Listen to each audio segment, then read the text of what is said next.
ஆராதனையில் உங்களோட தேவ செய்தியை கொடுக்கும்படியான ஒரு வாய்ப்பை திருச்சபையின் போதகர் அவர்கள் எனக்கு கொடுத்து என்னை குறித்த ஒரு அறிமுகத்தையும் செய்து வைத்தார்கள். நல்ல தாளந்துகள் நிறைய பெற்ற ஒரு ஊழியக்காரர், இளம் ஊழியக்காரர். அவனுடைய ஊழியத்தை உற்சாகமாக செய்வதில் நான் மிகுந்த மகிழ்ச்சி அடைகிறேன். அவர்களை உற்சாகப்படுத்துவதும் ஊக்கப்படுத்துவதும் அவர்களுக்கு தேவையான ஆலோசனைகளை கொடுப்பதும்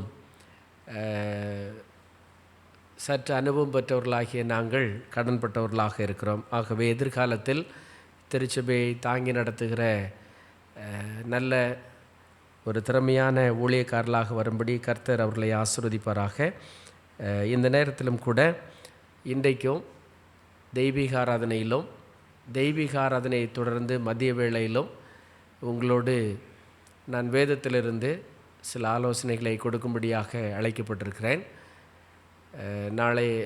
நாளை அல்ல, இந்த ஓய்வு நாளின் பகல் வேளையில் நமக்கு அது நாளைக்குன்னே சொல்லி பழகிட்டோம் இல்லையா? இன்றையிலிருந்து இப்போயிலிருந்து எது தான் 6 மணி ஆனாலே என்னது தான் ஓய்வு நாள் தான். அப்போ நாளைக்குன்னா ஞாயிற்றுக்கிழமை வந்துடும்.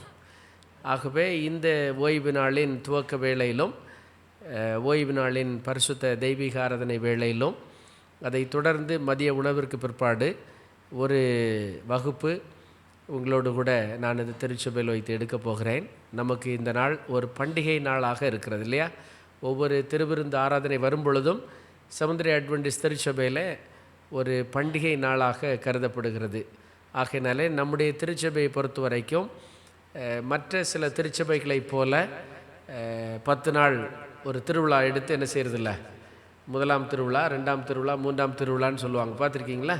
அப்படிப்பட்ட எந்த ஒரு வழக்கமான அல்லது வருடத்திற்கு ஒரு முறை அப்படிப்பட்ட பண்டிகைகள் திருவிழாக்கள் நம்முடைய திருச்சபையில் நடத்தப்படுவதில்லை. ஆகவே 3 மாதத்திற்கு ஒரு முறை நடத்தப்படுகிற திருவிருந்து ஆராதனை நமக்கு ஒரு பண்டிகையாக அது வேதாகமத்தின் மூலமாய் அனுசரிக்கப்பட்டு வருகிறது. ஆகவே இந்த பரிசுத்த ஓய்வு நாள் நமக்கு விசேஷித்த ஓய்வு நாளாகவும் பரிசுத்த நற்கருணை ஆராதனை நடத்தப்படுகிற ஒரு ஆராதனையாகவும் இருக்கிறது. அதற்காக நீங்கள் ஆயத்தப்பட்டு வருகிறீர்கள். ஆயத்தப்படும்படியாக நான் உங்களை அன்போடு கேட்டுக்கொள்கிறேன். நல்ல ஒரு அருமையான ஒரு பாடலை பாடிய அன்பான மகளை கர்த்தர் ஆசீர்வதிப்பாராக. பாராட்டுக்கள். கர்த்தருடைய ஆசீர்வாதம் நிலைத்திருக்கட்டும். தாளந்துகளை தேவனுடைய நாமத்தின் மகிமைக்கென்று பயன்படுத்துங்க.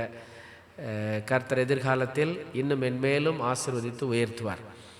என்னை உயர்த்துபவர் நீரே. இந்த உலகத்தில் நம்மளை உயர்த்துபவர் யார்? இந்த உலகத்தில் நம்ம உயர்த்துபவர் ஆசிரியர். நம்ம இந்த உலகத்தில் உயர்த்துறது யார்? ஆசிரியர். முதலாவது பெற்றோர், 2வது ஆசிரியர். இவங்க 2 பேரையும் தவிர வேறு யார் நம்மை உயர்த்துவாங்க? இந்த உலகத்தில் நம்மை உயர்த்துவது நம்முடைய பெற்றோர், அவர்களை தவிர 2வது ஆசிரியர் இல்லையா? ஆகவே இவர்கள் இருவரை காட்டிலும் நம் மீது அதிக அன்பு கொண்டவர் நம்முடைய தேவன். ஆகவே நம்மை உயர்த்துகிறவர். அப்படிப்பட்ட ஒரு பாடலை பாடிய சிறுமியை கர்த்தர் ஆசீர்வதிப்பாராக. சரி, இந்த நாளிலும் சில நிமிடங்கள் கர்த்தருடைய வேதத்தை உங்கள் முன்பதாக நான் தியானிக்கும்படியாக வைக்க விரும்புகிறேன். உங்களுடைய கவனத்தை 1 தீமோத்தேயு, அப்போஸ்தலனாகிய பவுல் எழுதிய 1 தீமோத்தேயு 4வது அதிகாரம், அதில் சில வசனங்களை உங்களுக்கு முன்பதாக நான் தியானிக்க விரும்புகிறேன். அதில் 11வது வசனத்தை வாசிங்களேன். 1 தீமோத்தேயு 4வது அதிகாரம் 11வது வசனம். சரி, இவைகளை நீ கட்டளையிட்டு போதித்து கொண்டிரு என்று பவுல் ஒரு ஆலோசனையை கொடுக்கிறார். இந்த உலகத்தில் நாம் வாழ்ந்தாலும் தேவனை பற்றி கொண்டிருக்க வேண்டும் என்கிற ஒரு தலைப்பு எனக்கு கொடுக்கப்பட்டது. இந்த உலகத்தில் நாம் வாழ்ந்தாலும் தேவனை பற்றி கொண்டிருக்க வேண்டும். Live in the world but hold on to Jesus அப்படின்ட்டு ஆங்கிலத்தில் தலைப்பு கொஞ்சம் பெருசு. அப்படிங்கிறதுனால தேவனை பற்றிக்கொள் என்கிற ஒரு அடிப்படையில் ஒரு செய்தியை உங்களுக்கு முன்னாடி நான் கொண்டு வர விரும்புகிறேன். கர்த்தருடைய வேத வசனம் நமக்கு சொன்னது, அந்த வசனத்தை வாசிங்க. 11வது வசனம். இவைகளை நீ கட்டளையிட்டு போதித்து கொண்டிரு. எவைகளை என்பதை உங்கள் முன்னாடி ஒரு 5 சத்தியம் இருக்கிறது. நான் 5 இல்லை, ஒரு சில நேரத்தை பொறுத்து எவ்வளவு நேரம் இருக்கிறதோ அதற்கு ஏற்றாற் போல அந்த சத்தியத்தை நான் உங்கள் முன்னாடி வைக்க விரும்புகிறேன். இவைகளை நீ கட்டளையிட்டு போதித்து கொண்டிரு. கட்டளையிட்டு போதித்து கொண்டு. ஏன் இவைகளை கட்டளையிட்டு போதிக்க வேண்டும் அல்லது கட்டளையாக போதிக்க வேண்டும்? போதிக்க வேண்டும். இவைகளை நீ போதித்து கொண்டிரு என்று சொன்னால் நீ அவங்களுக்கு சொல்லிட்டே இரு, ப்ரீச் பண்ணிகிட்டே இரு. நீ இவைகளை கட்டளையிட்டு அப்படி என்று தேவன் அந்த ஆலோசனையை பரிசுத்த வேதத்தில் கொடுக்கிறார். நீ இவைகளை கட்டளையிட்டு போதித்து கொண்டிரு.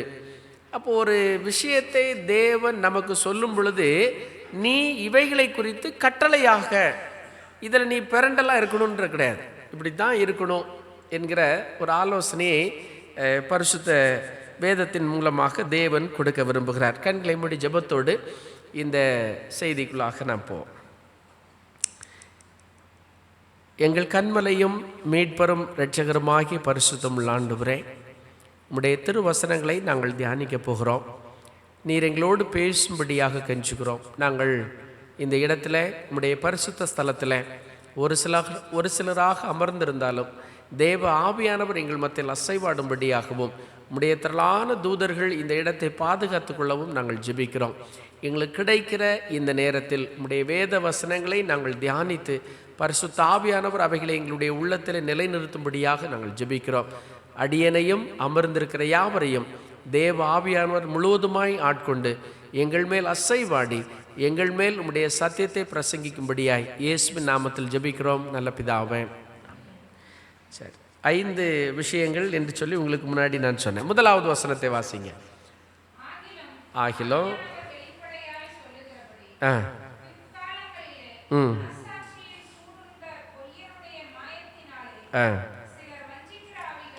சரி.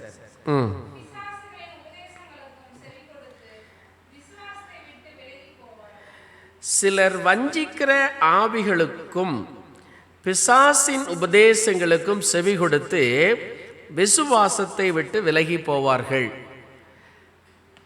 சிலர், எல்லாரையும் வேதம் சொல்லல, சிலர் என்ன செய்வார்களாம்? வஞ்சிக்கிற ஆவிகளுக்கும் பிசாசுகளின் உபதேசங்களுக்கும் செவி கொடுத்து, வஞ்சிக்கிற ஆவிகளுக்கும் பிசாசுக்கும் செவி கொடுத்து. இந்த சிலர் என்று சொல்லும் பொழுது நாம் எல்லாரும் அறிந்திருக்கிறோம், கூடுமானால் சிலரை வஞ்சிக்கும்படியாய், இல்லையா? எல்லாரையும் வஞ்சிக்க வேண்டும் என்பது தான் பிசாசுடைய ஆசை. அதிலும் தெரிந்து கொள்ளப்பட்டவர்களை வஞ்சிக்க வேண்டும் என்பது அவனுடைய அதீத ஆசையாக இருக்கிறது, இல்லையா? ஒரு ஆலயத்தில் ஒரு 50 பேர் உட்கார்ந்துருக்கும் பொழுது, 50 பேர் உட்கார்ந்துருக்கிறாங்கன்னு வைங்களேன். ஒரு ஆலயத்தில் நல்ல செய்தி பிரசங்கம் செய்யப்படுகிற வேளையில் ஒரு 10 பேர் மட்டும் தூங்குறாங்க, 40 பேர் முழிச்சிருக்கிறாங்க. 10 பேர் மட்டும் தூங்குறாங்க, 40 பேர் முழிச்சிருக்கிறாங்க. இப்போ சாத்தானுடைய எண்ணம் எதுவாக இருக்கும்? தூங்குற 10 பேரை குறித்து இப்போ அவங்க கவலைப்பட வேண்டியதே இல்லை. இப்போ யாரை குறித்து கவலைப்படணும்? ஒரு 40 பேர் இருக்காங்க. அந்த பிரசங்கம் இன்னும் கொஞ்சம் அப்படியே வீரியம் கூடி அப்படியே உயர்ந்து நேரம் இழுத்து போகும்போது கூட ஒரு 20 பேர் தூங்கிட்டாங்க. இப்போ எவ்வளோ பேர் முழிச்சிருக்கிறாங்க? இப்போ 20 பேர் இருக்கிறாங்க. இப்போ யார் மீது அவனுடைய கவலை இருக்கும்?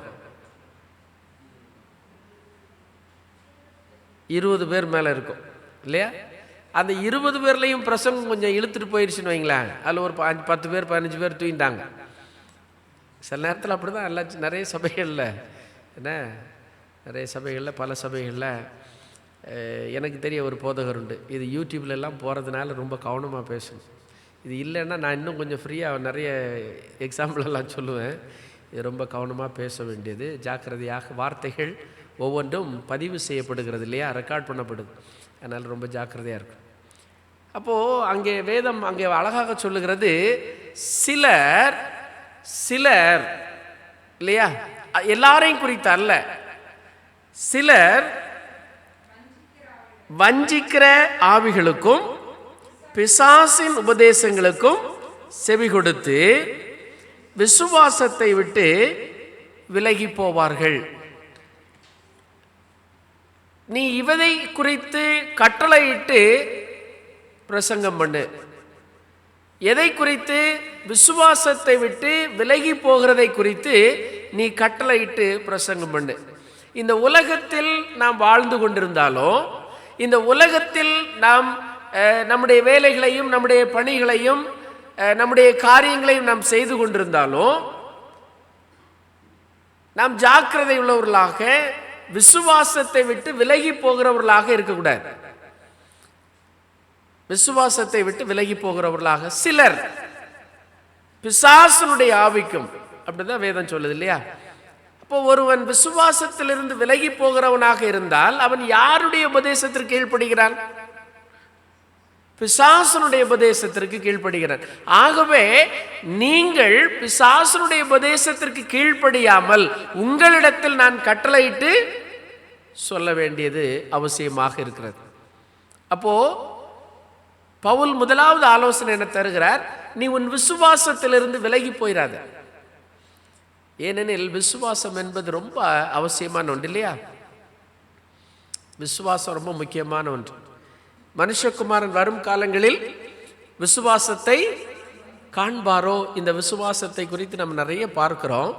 ஒரு செய்தியை சுருக்கமாக உள்ள நான் வைக்க விரும்புகிறேன். உங்களுடைய கவனத்தை ரோமர் 11வது அதிகாரம், ரோமர் 11வது அதிகாரம் 20வது வசனத்தை வாசிங்களேன்.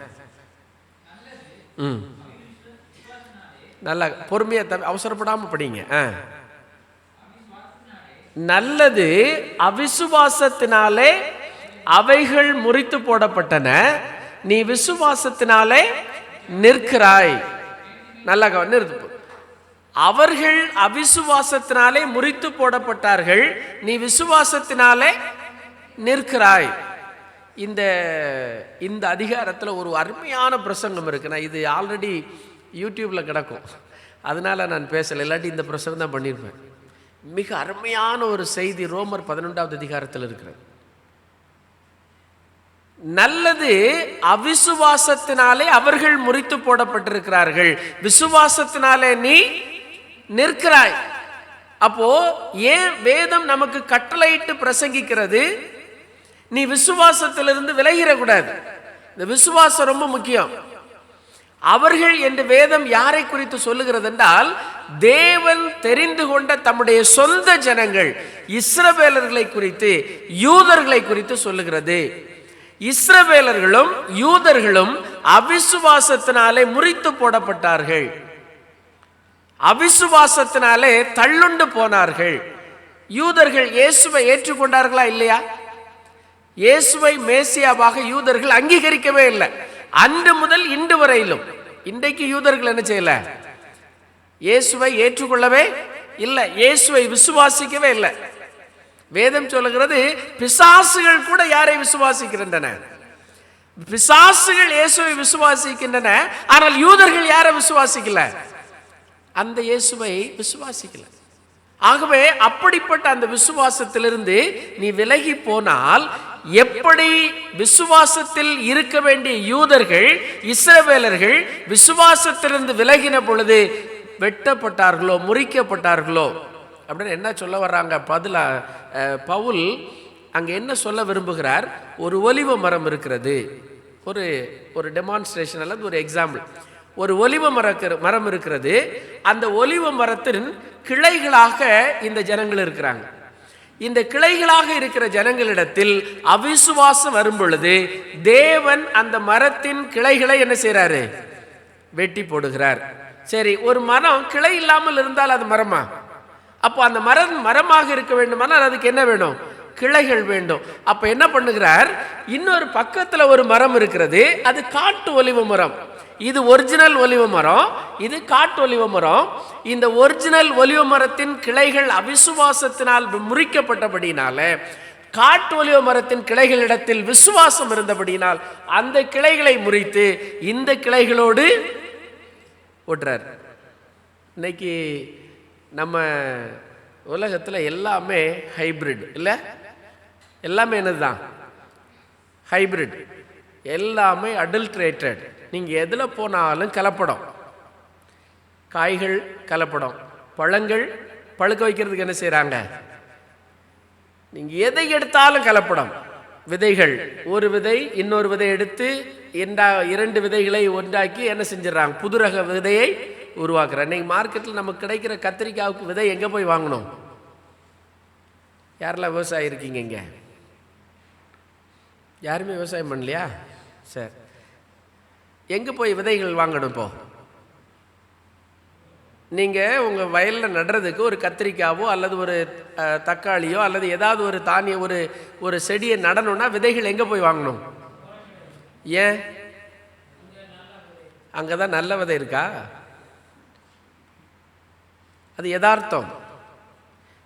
இனிமேல் நீங்கள் உரக்கடையில் போய் வாங்கி நடுகிற விதையிலிருந்து என்ன எடுக்க முடியாது? விதை எடுக்க முடியாது. புரியுதுங்களா? எவ்வளோ பெரிய சத்தியம் இருக்குது, எவ்வளோ தெரியும். நம்ம எவ்வளவு ஏமாற்றப்படுகிறோம், வஞ்சிக்கப்படுகிறோம் தெரியுமா? முன்னாடியெல்லாம் அவங்க அறுவடை செய்யும் பொழுது என்ன எடுத்து வச்சுருவாங்க? விதைகள் எடுத்து வச்சுருப்பாங்க, அது காய வச்சு வச்சுருப்பாங்க. அடுத்த சீசன் வரும்பொழுது என்ன செய்வாங்க? தன்னால் போய் அதை எடுத்து நாற்று எடுத்து அந்த நாற்றுலேருந்து நட்டு எடுப்போம். இப்போது விதை யார்கிட்ட போய் வாங்கணும்? சரி, அவன் எப்படி இந்த விதையை கொண்டு வரான்? அவன் மறுபடியும் விதையிலிருந்து எடுத்து கொண்டு வரானா? தயாரிக்கிறான். இதை எப்போ ஆண்டவர் செஞ்சிட்டார் தெரியுமா? வேதத்தை எழுதும்போதே ஆண்டவர் செஞ்சிட்டார். இந்த ஹைப்ரிட்டில் ஒரு ஒரிஜினல் ஒலிவ மரம் அந்த கிளைகளை முறித்து போட்டுட்டு வேறொரு மரத்திலிருந்து என்ன மரம் இங்கே ஒட்டுனா அதுக்கு பேர் என்னது? ஒட்டு மரம். அதுதான் இன்னைக்கு சயின்ஸ் விஞ்ஞானம் கண்டுபிடிச்சி வச்சிருக்கு. ஆண்டவர் எப்போ எழுதிட்டார் இதை? இந்த அதிகாரத்தை நீங்கள் வீட்டில் போய் நல்லா படித்து பாருங்கள். ரோமர் 11வது அதிகாரம். சரி, அந்த வசனத்தை மறுபடியும் வாசித்து நம்ம அடுத்த பகுதிக்குள்ளே போவோம். வாசிங்களேன். சில கிளைகள் அவிசுவாசத்தினாலே முறித்து போடப்பட்டிருக்க. வாசிங்க அந்த வசனத்தை. ரோமர் 11:20. அவிசுவாசத்தினாலே அவைகள் முறித்து போடப்பட்டிருக்க நீ விசுவாசத்தினாலே நிற்கிறாய். நல்லா கவனிங்க, நாம் எதனால நிற்கிறோம்? விசுவாசத்தினாலே.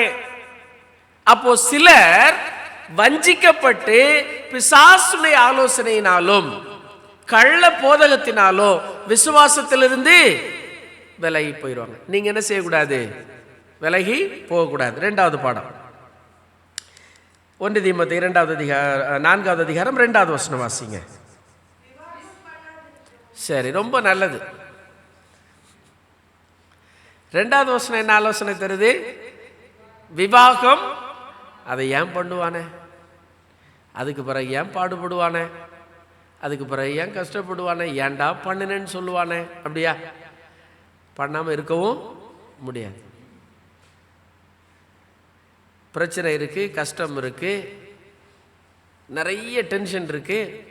அதுக்காக மேரேஜ் பண்ணாமல் இருக்கலாமா? முடியுமா? இல்லை. அந்த சுகத்தையும் அந்த கஷ்டத்தையும் ஒரு சுகமாக நம்ம என்ன செய்யணும்? ஏற்றுக்கொள்ளணும். இல்லை அப்படின்னா நம்ம சந்ததி என்ன செய்யாது? பூமியில் நிலைத்திருக்காது.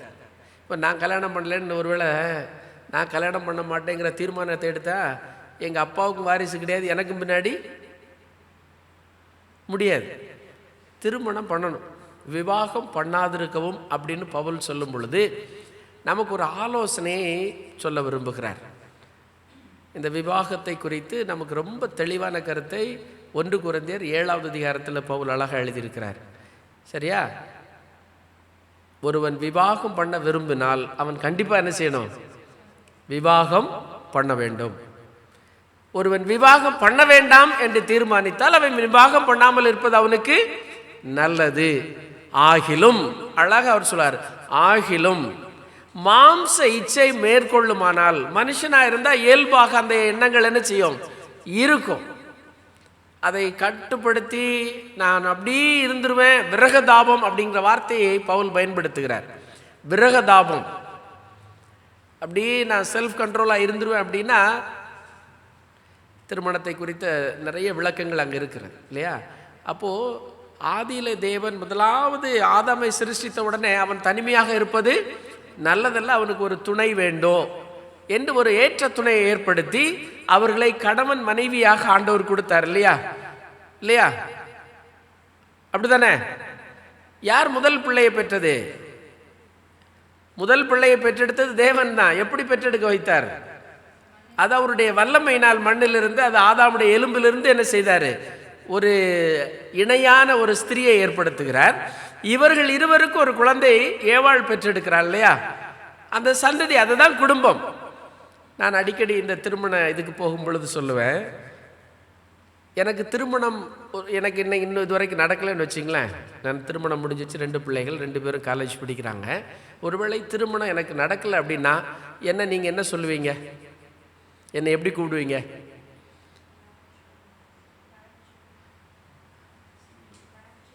பேச்சுலர்னு சொல்லு. அப்படின்னா என்னது? பேச்சுலர்னா தமிழில் என்னது? பிரம்மச்சாரி. சரி, கல்யாண வயது வந்தும் கல்யாணம் பண்ணாமல் இருந்தால்தான் அவன் யாரு? அது ஒரு, அதாவது கல்யாணமே வேண்டாம் அப்படின்னு ஒருத்தன் இருந்தால் அவனுக்கு தான் பிரம்மச்சாரின்னு பேர். இல்லை அப்படின்னா நல்லா கவனிக்கும் போது ஒரு ஒரு குழந்தை, அதுக்கப்புறம் சிறுவன், அப்புறம் வாலிப பருவம் வரும் பொழுது அவனை ஆண் என்று அழைக்கிறோம். இல்லையா? ஆண் பெண். இந்த ஆணும் பெண்ணும் திருமணம் பண்ணும் பொழுது அவர்கள் எப்படி அழைக்கப்படுறாங்க?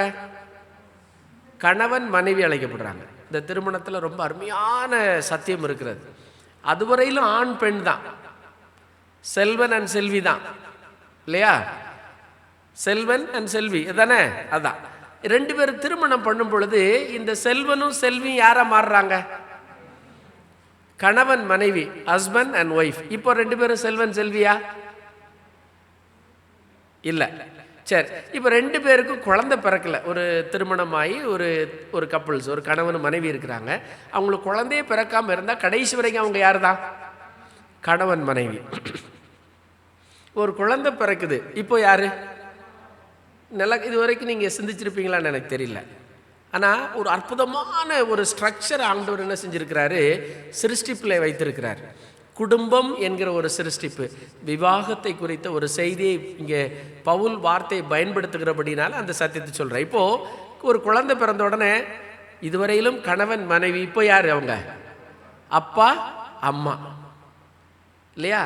இவங்களுக்கு இந்த அப்பா அம்மா பிறந்த பிள்ளைகளை திருமணம் செய்து வைக்கும்போது அடுத்து அவங்களும் ஒரு சந்ததி, ஒரு குழந்தை பிறக்கும் பொழுது என்ன பண்ணுறோம்? தாத்தா பாட்டி. இப்போ இந்த சொல், இப்போ இந்த உறவெல்லாம் எப்போ வருது? நான் கல்யாணம் பண்ண மாட்டேன் அப்படின்னா வருமா? வராது. அருமையான உறவை ஆண்டவர் என்ன செய்கிறார்? திருமணத்தை ஆதியிலே முதலாவது ஏற்படுத்தி இருக்கிறார். ஆகையினால இந்த 1 கொரிந்தியர் 7வது அதிகாரத்தின்படி நாம் திருமணம் விவாகம் செய்ய வேண்டும் என்பது தேவனுடைய திட்டமாக இருக்கிறது. ஆனால் ஒரு வேளை வேண்டாம், நான் ஊழியத்தின் அடிப்படையில், அப்படிதான் பவுல் சொல்லுகிறார், ஊழியத்தின் நிமித்தம் உபவாசத்தோடு ஒருவனும் ஒருத்தையும் பிரிந்திருக்க விரும்பினால் ஒழிய நீங்கள் என்ன செய்ய வேண்டாம்? பிரிந்து இருக்க வேண்டாம் என்று 2வது ஒரு ஆலோசனையை அங்கே பவுல் என்ன செய்கிறார்? கொடுக்கிறார். 3வதாக 1 தீமோத்தேயு 4வது அதிகாரம் 4வது 5வது வசனம் வாசிக்கலாம்.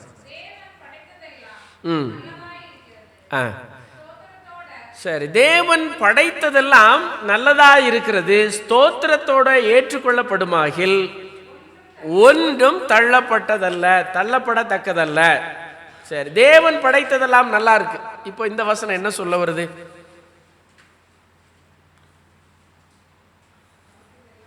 தேவன் படைத்ததெல்லாம் நல்லது, எதையும் தள்ளக்கூடாது, எதுவும் தள்ளப்படத்தக்கதல்ல. அடுத்த வசனத்தை படிங்க. அது தேவ வசனத்தினாலும் ஜெபத்தினாலும் பரிசுத்தமாக்கப்படுகிறது. சரி, இப்போ இந்த பொருள் நல்லா கவனிச்சிங்க. முதல்ல எதை பேசினார் ஆண்டவர்? விசுவாசத்தை குறித்து பேசுகிறார். 2வது விவாகத்தை பற்றி, திருமணத்தை குறித்து பேசுகிறார். 3வது உணவை குறித்து பேசுகிறார். இதில் நீங்கள் பார்த்தீங்கன்னா இன்டர் கனெக்ஷன் இருக்கும். ஒன்று இருக்கும். 1 விசுவாசம், 2வது விவாகம், 3வது உணவு. இந்த உணவை குறித்து வேதத்தில் அழகாக ஆண்டவர் சொல்றாரு, ஒன்றும் தள்ளப்படத்தக்கதல்ல, எல்லாத்தையும் சாப்பிடலாம். ரொம்ப சந்தோஷம் இல்ல? ஏனெனில் தேவன் படைத்ததெல்லாம் ஜெபத்தினாலும் வேத வசனத்தினாலும் பரிசுத்தமாக்கப்படுகிறது. நீ ஸ்தோத்திரம் பண்ணி என்ன செய்யலாம்? சாப்பிடலாம். அப்படிதானே? எத்தனை பேர் சரி இல்லை, இப்போ நான் வெஜிடேரியன் நான் வெஜிடேரியன் பிரிக்கல, வெஜிடேரியனேன்னு வர்றேனே. வெஜிடேரியன் எத்தனை பேர் பியூர் வெஜிடேரியன் இருக்கீங்கன்னு தெரில. ஓகே, ரொம்ப சந்தோஷம். ஆதியில் தேவன் இந்த உணவை குறித்து சொல்லும் பொழுது ஏதேன் தோட்டத்தில் ஆதாம் ஏவாளையும் சிருஷ்டித்து என்ன கட்டளை கொடுத்தாரு?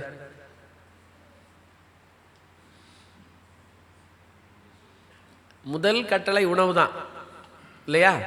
தேவன் கொடுத்த முதல் கட்டளை என்னதுதான்? உணவு. தோட்டத்தில் உள்ள சகல விருட்சத்தின் கனிகளையும் புசிக்கலாம்.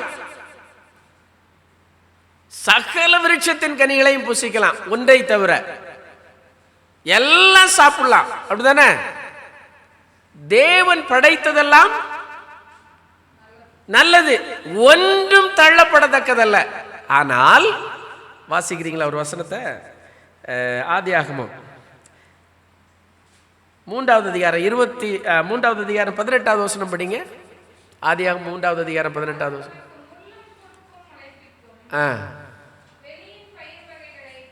22.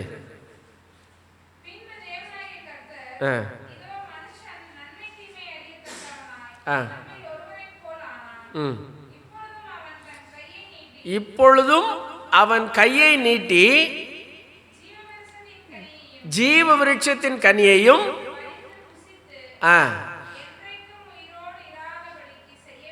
சரி, அதுக்கு முன்னாடி ஆண்டவர் என்ன கட்டளை கொடுத்தாரு? தோட்டத்தின் சகல விருட்சத்தின் கனிகளையும் இன்க்ளூடிங் ஜீவ விருட்சத்தின் கனி. ஆனா இப்ப ஆண்டவர் என்ன சொல்றாரு?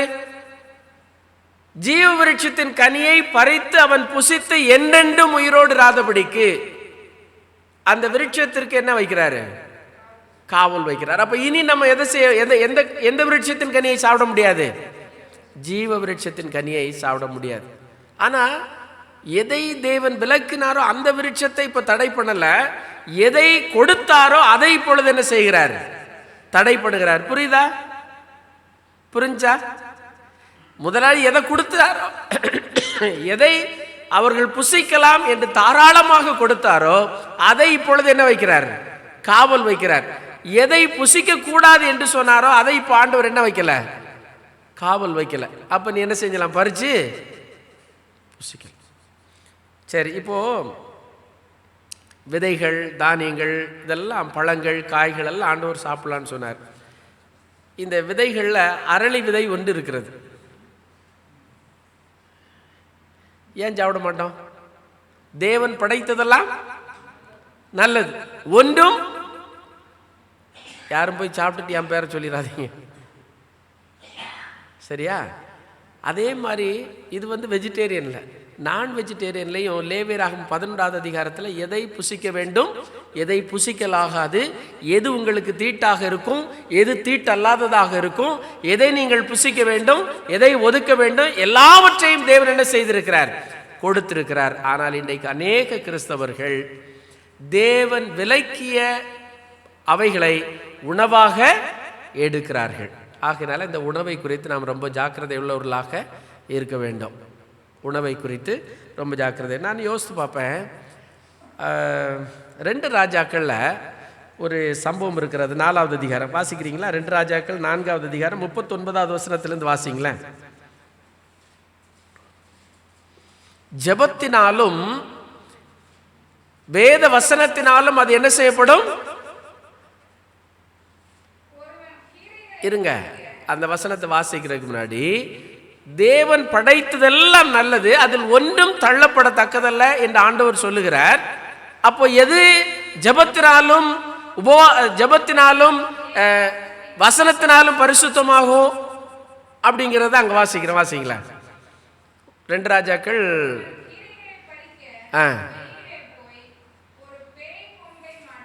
பேய் கும்மட்டிக்காய்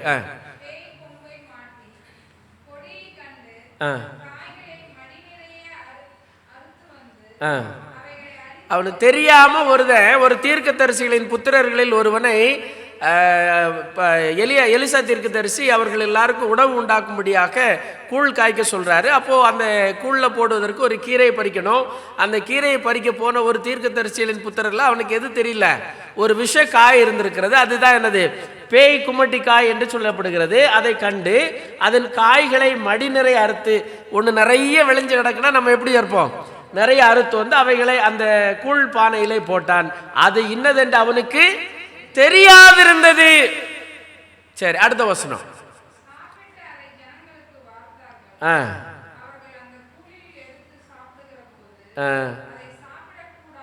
சரி, எதனால? அதில் என்ன இருந்தது, விஷம் இருந்தது இல்லையா? அதில் விஷம் இருந்தது. என்ன பண்ணுறது இப்போ? அடுத்த வசனம். யாரு? எலிசா. எலிசா தீர்க்கதரிசி என்ன சொல்றாரு, மாவை கொண்டு வர சொல்லி அதை பானையிலே போட்டு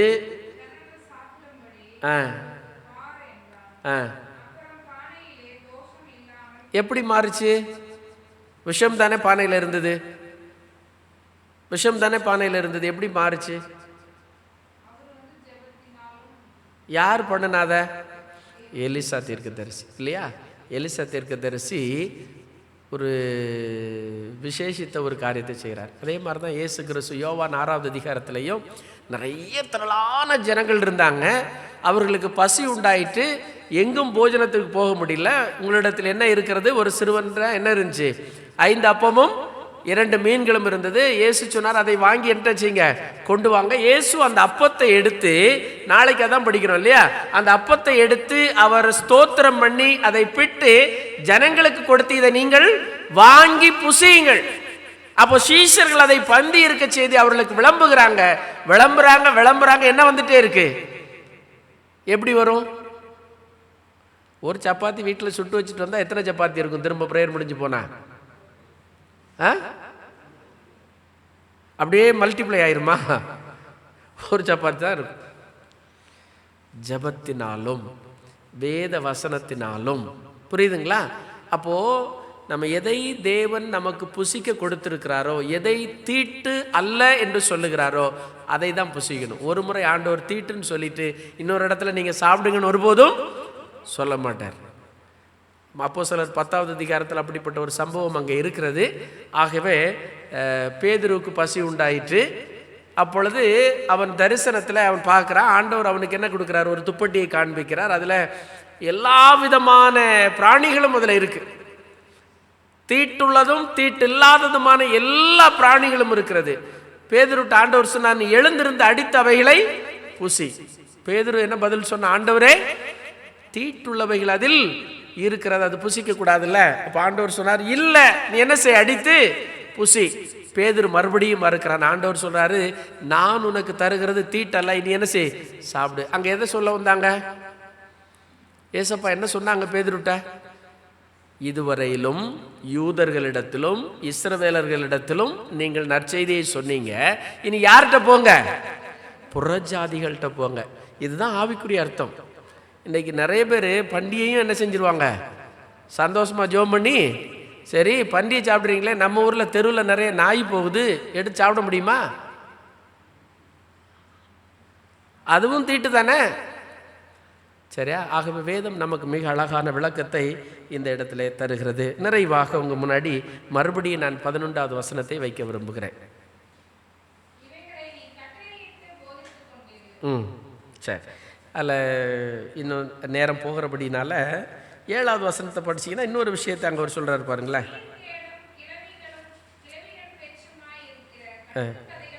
நீ உலகத்தில் இருக்கிற, ஆனால் உலகத்தில் இருக்கிற நீ இவைகளிடத்திலிருந்து என்ன செய்யணும், விலை இருக்கணும். என்னதில் விலகணும்? வீணும் சீர்கேடும் நிறைந்த கட்டுக்கதைகளுக்கும். ஆமாம், இன்னைக்கு நான் சமீபத்தில் ஒன்று படித்தேன். நம்முடைய தமிழ் மொழியில் எத்தனை டிவி சீரியல் இருக்குது தெரியுமா? 72 டிவி சீரியல் வருதா ஒரு நாளைக்கு. எத்தனை டிவி சீரியல்? 72 சீரியல். பாஸ்ட் நல்லா பார்ப்பார் நினைக்காதீங்க. இதிலே பார்த்தேன் நான், இந்த ஃபேஸ்புக்லேயே ஒரு முறை வரும் பொழுது 72 சீரியல் ஒரு நாளைக்கு. அப்போ எத்தனை சேனல்ஸ் இருக்குது, ஒவ்வொரு சேனல்லையும் காலையிலேருந்து இரவு வரையிலும் எத்தனை விதமான சீரியல்ஸ் போகுது. என்ன சீரியல் போகுது? சீரியல் நீங்கள் எத்தனை பேர் நீங்கள் பார்க்குறீங்கன்னு தெரில விரும்பி. நிறைய பேருக்கு நேரம் போகலை, பொழுது போகலைன்னா எது தான் வேலை? ரெகுலராக ஒரு சீரியலை பார்த்துட்டே வருவாங்க. என்ன கதை வருது அதில்? டிவி சீரியலில் என்ன கதை வருது? கிளம்பி பேசிகிட்டே இருப்பாங்களா? சரி. சினிமாக்கள் என்ன வருது?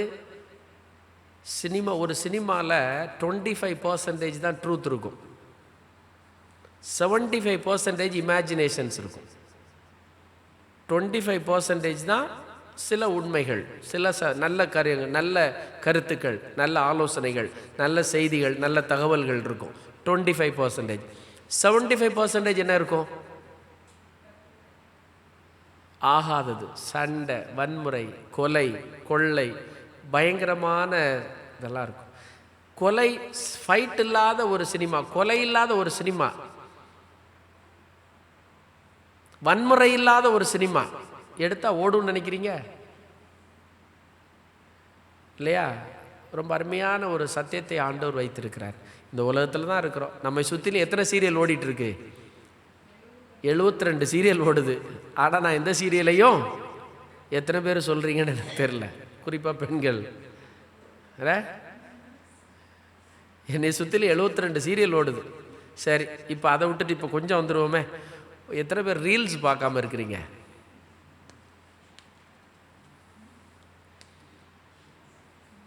அடிமடியில் கை வச்சிட்டோம். எத்தனை பேர் ஒரு நாளைக்கு நான் சீரியல், அது மொபைலில் வந்து இன்டர்நெட்டே ஆன் பண்ண மாட்டேன், நான் ஃபேஸ்புக்லேயோ வாட்ஸ்அப்லேயோ ட்விட்டர்லேயோ இன்ஸ்டாகிராம்லேயோ எதுக்கும் போக மாட்டேன். எத்தனை பேர் இருக்கீங்க? ரீல்ஸ் பார்க்காதவங்க? நீ பார்க்கலைனாலும் அது ஒன்று என்ன செய்யும்? நெட் ஆன் பண்ணாலே பார்க்க வைக்கும். அதெல்லாம் பிசாசு வந்து ஒரு காலத்தில் டிவி வீட்டில் வாங்கினா, டிவிக்கு என்ன பேர் தெரியுமா? டிவி பெட்டி இருக்குல்ல, அதுக்கு இடியட் பாக்ஸ்னு ஒரு பேர் உண்டு. அதுக்கு என்ன பேர்? Idiot box. டிவி வாங்க மாட்டாங்க. கிறிஸ்தவர்கள் வீட்டில் என்ன இருக்காது? டிவி இருக்காது, வாங்க மாட்டாங்க.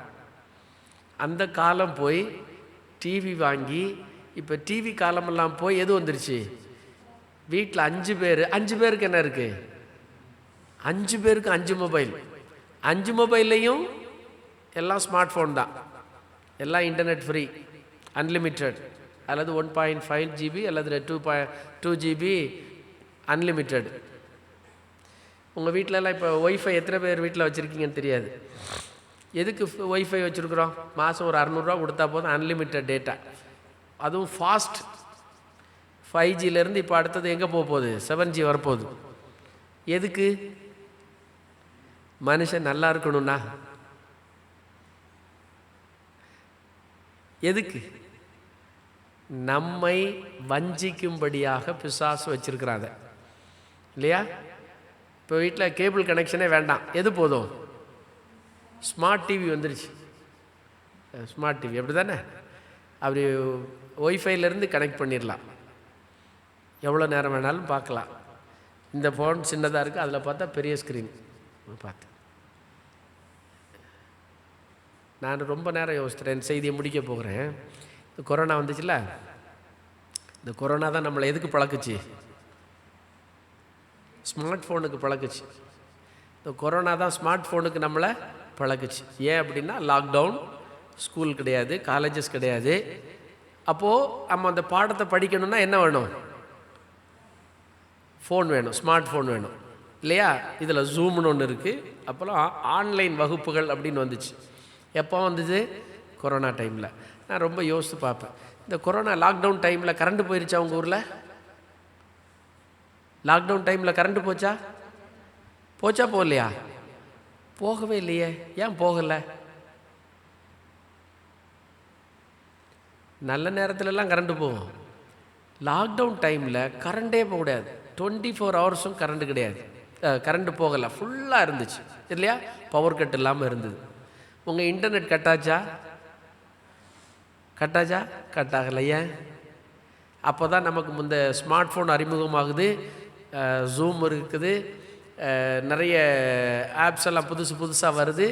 நம்ம எதில் இருந்து பழகணும்? ப்ரீகேஜிலேருந்து பழக்கி விட்டோம். ப்ரீகேஜிலேருந்து பிள்ளைகள் அம்மா நான் படிக்கணும், ஜூமில் வகுப்பு போகுது. கேபிள் கனெக்ஷன் கட் ஆகலை, பவர் கட் ஆகலை, இன்டர்நெட் கட் ஆகலை. ஆனால் நீ வீட்டில் இருந்து வெளியே வந்தால் என்ன வந்துடும்? கொரோனா வந்துடும், செத்து போயிடுவேன். அவ்வளோ ஸ்ட்ரிக்டாக இருந்துச்சுல. வாசல்ல இருந்து வெளியே வர மாதிரி. நாங்கள் இந்த சென்னை இருக்குல்ல, பாவம், சென்னையில் பிறந்ததில்லை, வாழ்ந்தது. அது வந்து ரெட் ஜோன். தமிழ்நாட்டில் எந்த மாவட்டத்துக்குள்ளேயும் சென்னைக்காரன் போக முடியாது. அப்புறம் பாஸ் வந்துச்சு, நம்ம அப்படியே உலகம் அப்படியே மாறுச்சு. இன்னைக்கு சின்ன பிள்ளைக்கு என்ன பண்ண தெரியும்? இதான் ஆன் பண்ண தெரியும். நல்லா கவனிச்சிங்க, பிசாசு நம்மை வஞ்சித்து இழுத்துட்டு போயிட்டு இருக்கிறான் இல்லையா? நீங்கள் ஒன்று ஒன்றா பார்த்து பாருங்கள். முதல்ல என்னது? விசுவாசத்திலிருந்து விலகிறாதீங்க. ஏன்னா நீங்கள் விசுவாசத்தில் விலகுவதற்கு உங்கள் குடும்பம் ஒரு காரணமாக இருக்கும். நீங்கள் விசுவாசத்திலிருந்து விலகுவதற்கு உணவு ஒரு காரணமாக இருக்கும். நீங்கள் விசுவாசத்திலிருந்து விலகுவதற்கு ஆகாத கதைகள், வீண் கதைகள், பிரயோஜனமற்றவைகள் உங்களுக்கு ஏதுவாக இருக்கும். ஆகையினால நீ இந்த உலகத்தில் இருந்தாலும், இந்த உலகத்தில் இருந்தாலும், இந்த உலகத்திலிருந்து என்ன செய்யணும்? கிறிஸ்துவை பற்றிக்கொள், கிறிஸ்துவை பற்றிக்கொள். 12வது வசனத்தை வாசித்து முடிப்போம். 1 தீமோத்தேயு 4:12. உன் இளமையை குறித்து ஒருவனும் உன்னை அசட்டை பண்ணாதபடி நீ வார்த்தையிலும் நடக்கையிலும் அன்பிலும் ஆவியிலும் விசுவாசத்திலும் கற்பிலும் விசுவாசிகளுக்கு மாதிரியாக. எப்படி விசுவாசிகளுக்கு நான் மாதிரியாக இருக்க முடியும்? கிறிஸ்துவை நான் பற்றி கொண்டால் ஒழிய, கிறிஸ்துவில் நான் நிலைத்திருந்தால் ஒழிய, கிறிஸ்துவுக்குள் நான் இருந்தால் ஒழிய, நான் கிறிஸ்துவோடு இருந்தால் ஒழிய என்னால் விசுவாசத்தில் நிற்க முடியாது. நீ மற்றவர்களுக்கு மாதிரியாக இருக்கணுமா? எதிலெல்லாம்? வார்த்தையிலும் நடத்தையிலும் அன்பிலும் ஆவியிலும் விசுவாசத்திலும் கற்பிலும். கற்பு என்பது நம்ம நினைச்சிட்டு இருக்கிறோம் பெண்களுக்கு மட்டும், ஆண்களுக்கும் கற்பு உண்டு இல்லையா? ஸ்பிரிச்சுவல் ஆவிக்குரிய வாழ்க்கையில் நம்ம கற்போடு இருக்கிறோமா? மோகன் சிலாசரஸ் பிரசங்கம் பண்ண அதையும் கேட்டுக்கிடுவோம், பால் தினகரன் பேசினா அதையும் கேட்டுக்கிடுவோம், ஆலன் பால் பேசினா அதையும் கேட்டுக்கிடுவோம். அதுக்கு பேர் என்னது? Spiritual adultery. சத்தியம் எனக்கு இருக்குது, சத்தியம் நிறைந்த சபையை ஆண்டவர் கொடுத்துட்டாரு. இந்த சபையில எனக்கு என்னுடைய ஆவிக்குரிய வாழ்க்கைக்கு போதுமான எல்லா சத்தியத்தையும் எனக்கு ஆண்டவர் தந்திருக்க, இதிலிருந்து நான் இன்னைக்கு சனிக்கிழமை இங்க, ஞாயிற்றுக்கிழமை அங்க போனா, அநேக இந்த அட்வென்டிஸ்ட் பிள்ளைகள் அப்படி போயிட்டு இருக்கிறாங்க. ஞாயிற்றுக்கிழமை அங்கே போனோடனே இன்னொன்று போகிறது அப்படின்னு. அது என்னது? ஆவிக்குரிய கற்பு நம்மிடத்தில் இல்லை.